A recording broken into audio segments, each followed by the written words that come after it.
Hi, my friends. How are you doing? Long time no see. Well, in today's video, I wanted to share my talk about therapy.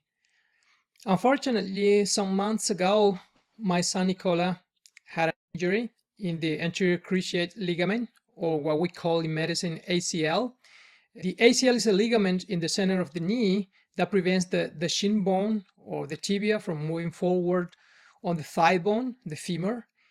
And he had a knee arthroscopy surgery that is done to check for problems using a very tiny camera to see inside the knee. The operation, the surgery was good, was perfect. And after 3 months of therapy, he's able to walk, he's able to hike also. Today he went out with his friends, Boy Scouts, to go hiking in the mountains. So he's doing well.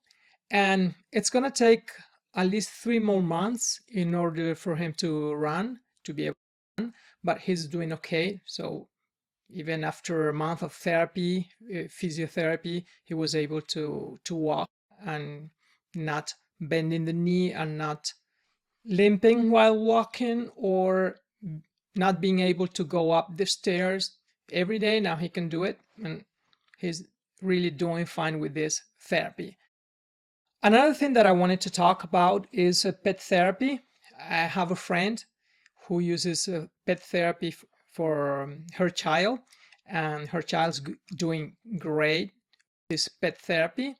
And in my case, when I'm sad, my therapy is my guitar, or my guitars, because I have more than one. I don't know if you can see it from my webcam. And also reading and walking, taking a walk in the nature, go hiking in the mountains. Those are the things that are a very nice and a very important therapy for me. So what about you? What do you do as a therapy for when you feel sad? Bye.